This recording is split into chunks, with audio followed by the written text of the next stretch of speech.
Psychology of money का chapter number 6 है पट और आप जीते। मैं पिछले 30 वर्षों से दृढ़ता के साथ ये काम करता आ रहा हूँ। मुझे लगता है कि इसका साधारण गणित यह है कि कुछ परियोजनाएं काम करती हैं और कुछ नहीं। दोनों में से किसी की भी निंदा करने का कोई मतलब नहीं है। बस अगले की ओर बढ़े चलो। हिज ब्रुगवेन 1936 में नाजी जर्मनी छोड़कर भागे। वे अमेरिका में जाकर बस गए, जहां उन्होंने यूसी बर्कले में साहित्य का अध्ययन किया। किसी प्रकार से अपनी युवावस्था में उन्होंने कुछ खास होनहारी नहीं दिखाई, लेकिन 1990 के दशक तक ब्रुगवेन हर तरह से तब तक के सबसे अधिक सफल कला व्यापारी बन चुके थे। 2000 में ब्रुगवेन ने अपने पिकासोज, बाक्स, क्लीन्स और मैटिसेस के महाकाव्य संग्रह का एक भाग जर्मन सरकार को 100 मिलियन यूरो से भी अधिक की कीमत में बेचा। यह इतना अच्छा सौदा था कि जर्मन सरकार ने इसे प्रभावी रूप से दान ही समझा। निजी मार्केट में उस संग्रह का मूल्य $1 बिलियन से भी अधिक था। एक अकेला व्यक्ति इतनी बड़ी तादाद में उत्कृष्ट कलाकृतियों को एकत्रित कर सके, यह अद्भुत है। कला बहुत आत्मगत होती है। कोई भी जीवन की शुरुआत में इसका पूर्वानुमान कैसे लगा सकता था कि इस शताब्दी में आगे चलकर सबसे लोकप्रिय कृतियां कौन सी होंगी। आप कह सकते हैं कौशल, आप कह सकते हैं भाग्य। निवेश कंपनियां हॉरिजन रिसर्च ने एक तीसरा स्पष्टीकरण दिया और यह निवेशकों के लिए काफी उपयुक्त है। महान निवेशकों ने बड़ी मात्रा में कला में खरीदारी की। कंपनी ने लिखा, संग्रहों का एक उपवर्ग बढ़िया निवेश सिद्ध हुआ और उन्हें एक पर्याप्त रूप से लंबे समय तक रोक कर रखा गया, जिसे पोर्टफोलियो प्रतिफल पोर्टफोलियो के सर्वश्रेष्ठ तत्वों के प्रतिफल पर अभिसारित हो सके। यही है जो होता है। महान कला व्यापारियों ने सूचकांक कोष की तरह कार्य किया। वे जो कुछ भी खरीद सकते थे उन्होंने खरीदा और उन्हें यह सब पोर्टफोलियो में खरीदा, न कि अपनी पसंद के अनुसार एक प्रीति के रूप में। फिर उन्होंने बैठकर प्रतीक्षा की, कुछ एक विजेताओं के उभरने की। बस यही है जो होता है। ब्रुगवेन की तरह किसी और द्वारा अभिग्रहित कृतियों में से शायद 99% कम मूल्य की सिद्ध हुई हों, लेकिन इससे कुछ खास फर्क नहीं पड़ता अगर बाकी 1% किसी पिकासो जैसे कलाकार की कृतियां हों। ब्रुगवेन अधिकांश रूप से गलत हो सकते हैं और फिर भी आश्चर्यजनक रूप से सही सिद्ध हो सकते हैं। व्यवसाय और निवेश में भी बहुत सी चीजें ऐसे ही काम करती हैं।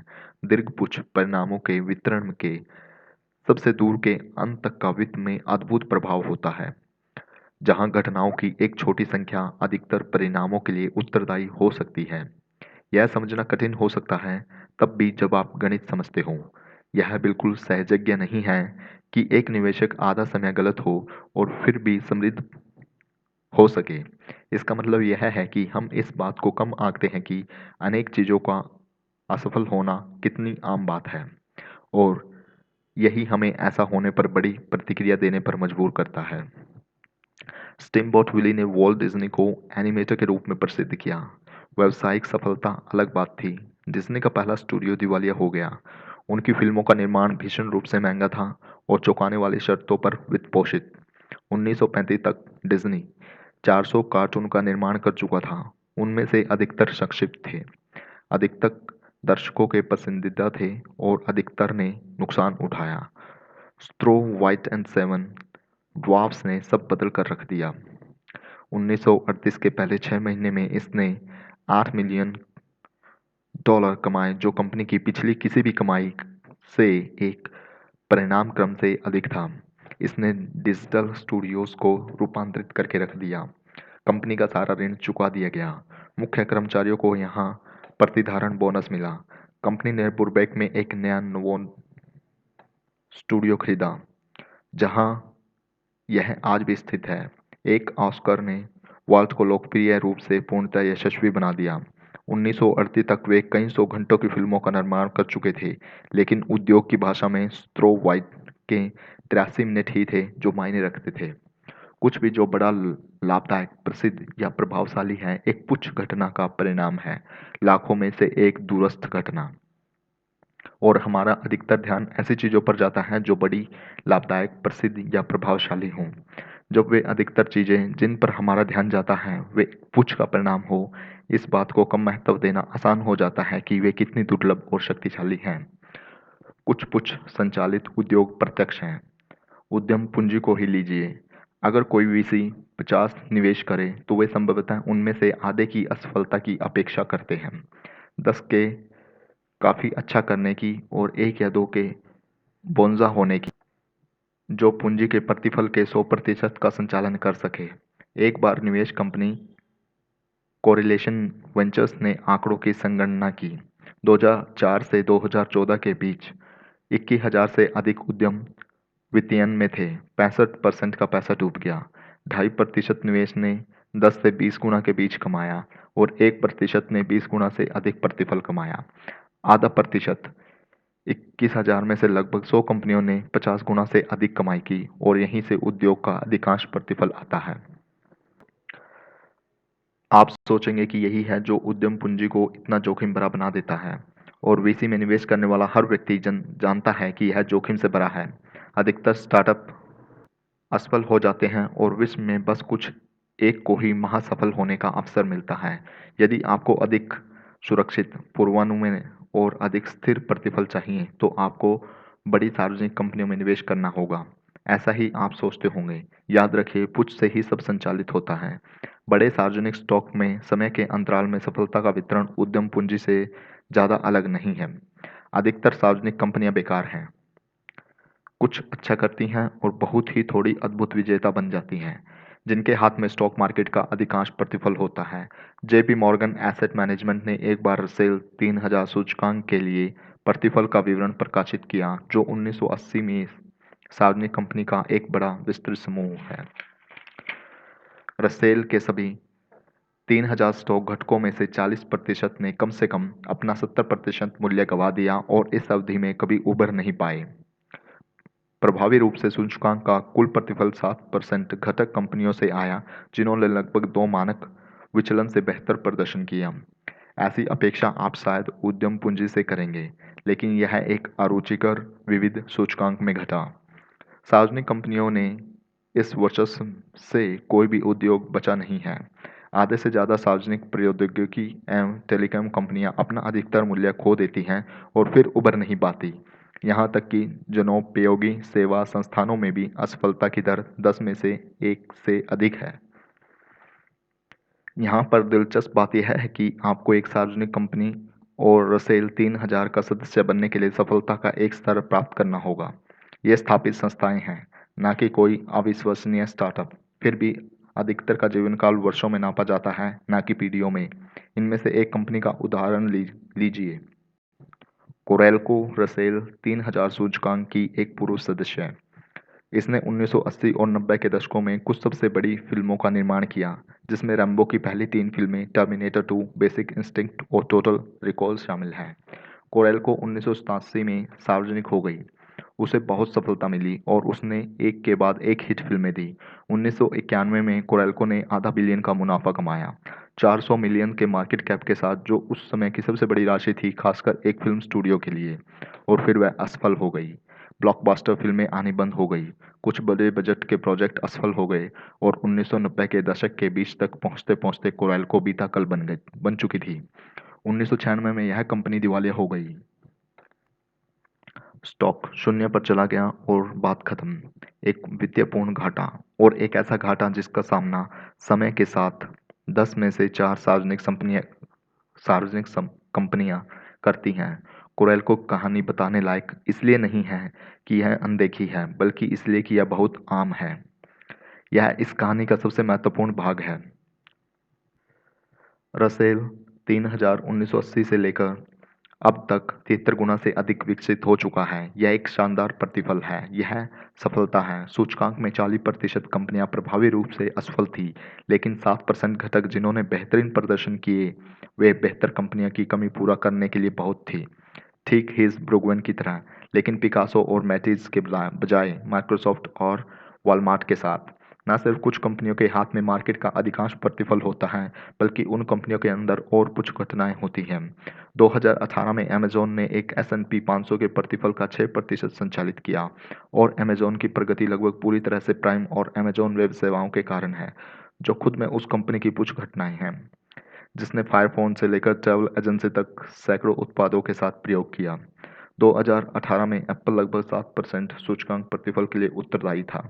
और यह अत्यधिक रूप से आईफोन से संचालित होता है, जो तकनीकी उत्पादों के संसार में उतना तेलवाई है जितना हो सकता है। और इन कंपनियों में कौन काम कर रहा है? गूगल की बढ़ती स्वीकृति दर 0.2% है। फेसबुक की 0.1%, एप्पल की लगभग 2% है। इसलिए इन पुच्छ परियोजनाओं पर काम कर रहे लोग जो पुच्छ प्रतिफल को आगे बढ़ाते हैं, उनके कैरियर को भी टेल कैरियर बोलते हैं।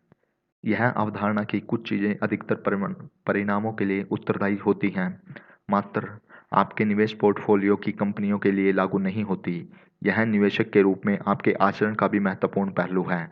नेपोलियन ने सेवा प्रवीण की परिभाषा कुछ इस प्रकार दी: एक ऐसा आदमी जो एक आम कार्य को कर सके जब उसके चारों तरफ सब व्याकुल हो रहे हों। निवेश में भी यही लागू होता है। अधिकांश वित्तीय सलाह आज के बारे में होती है। आपको बिल्कुल अभी क्या करना चाहिए और आज खरीदने के लिए कौन से स्टॉक अच्छे दिख रहे हैं। लेकिन अधिकतर समय आज उतना महत्वपूर्ण नहीं होता। अपने जीवन काल में एक निवेशक के रूप में आप आज या कल या अगले सप्ताह जो निर्णय लेंगे, वो इतने महत्वपूर्ण नहीं होंगे जितना वह जो आप उन थोड़े से दिनों में करेंगे, संभवतः कुल समय का 1% या उससे कम, जब आपके चारों तरफ सब लोग व्याकुल हो रहे हों। सोचिए, अगर आप हर महीने $1 यूएस स्टॉक मार्केट में निवेश कर रहे हैं, फिर चाहे बारिश हो या धूप, इस बात से फर्क नहीं पड़ता कि अर्थशास्त्री किसी निकटमन रात्रि मंदी या नए बियर मार्केट के लिए शोर मचा रहे हों, आप बस निवेश करते जा रहे हैं। एक निवेशक जो ऐसा कर रहा है उसको सुनाम दे देते हैं। लेकिन शायद मंदी के दौरान निवेश करना बहुत डरावना लगे, तो जब अर्थव्यवस्था मंदी में ना हो तब आप अपना $1 स्टॉक मार्केट में निवेश करेंगे। महामंदी के समय सब बेच देंगे और अपने मासिक डॉलर की नकद के रूप में बचत करेंगे, और जब महामंदी खत्म हो जाएगी तो आप फिर से सब कुछ वापस स्टॉक मार्केट में लगा देंगे। इस निवेशक को हम जिम कहेंगे। या फिर मंदी का डर मन में बैठने में आपको कुछ महीने लग सकते हैं, और फिर आत्मविश्वास जुटाकर वापस मार्केट की ओर जाने में कुछ और समय लगता है। जब मंदी न हो, आप स्टॉक्स में $1 निवेश करते हैं और मंदी शुरू होने के 6 महीने बाद बेच देते हैं, और मंदी खत्म होने के 6 महीने बाद वापस निवेश करते हैं। आपको हम टॉम कहेंगे। समय के अंतराल के बाद इन तीनों निवेशकों के पास कितना पैसा होगा? सू के पास $4,35,551, जिम के पास $2,57,386 एंड टॉम के पास $2,34,476। सू एक मील के अंतर से जीत जाते हैं।